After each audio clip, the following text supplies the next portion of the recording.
So x equals 6 plus or minus the square root of 36 minus 4 times 1 times negative 10 over 2 times 1. You'll still have that memorized, right? Okay. Yes. Yeah. I mean, you got like 6 weeks tops left.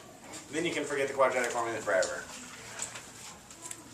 Although you can name your kid that and then you would never forget it. Alright.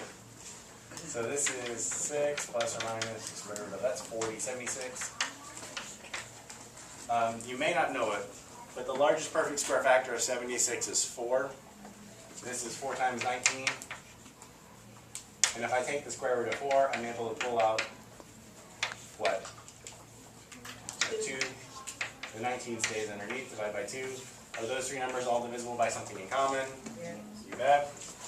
So if I divide out 2's, I get 3 plus or minus the square root of 19. That's two separate solutions, isn't it? So if I do the plus, 3 plus the square root of 19, tell me is about how much? Well, you know what? Let me. You use your calculator, and I'm going to use my brain. The square root of 19 is in between the square root of 16 and 25, so this is going to be like 4 point something or another. So 4 point something or another plus 3 is 7 point something or another. Whoa, don't spoil the surprise. And it really doesn't matter how exact it is, because when I plug in that number, I just need to make sure I don't get a negative, right? I'm trying to teach you how to survive a nuclear holocaust when there are no graphing calculators. Okay? So, because this is going to be like one of your essential survival skills. So if I take 7 point something or another, and I start plugging it in, can I take the common log of 7 point something or another? Sure. And over here, if I subtract 6 from 7 point something, that's 1 point something or another. And I can take the log of whatever. So this number looks like a bona fide solution.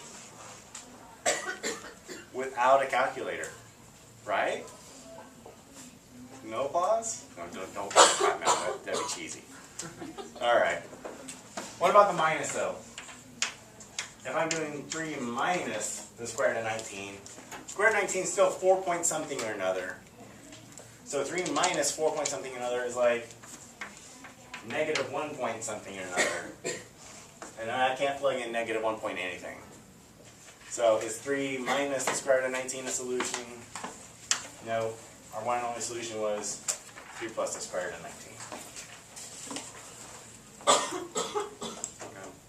Now, what if, hypothetically on the test, you didn't write 3 plus the square root of 19, you put 7 point whatever it was?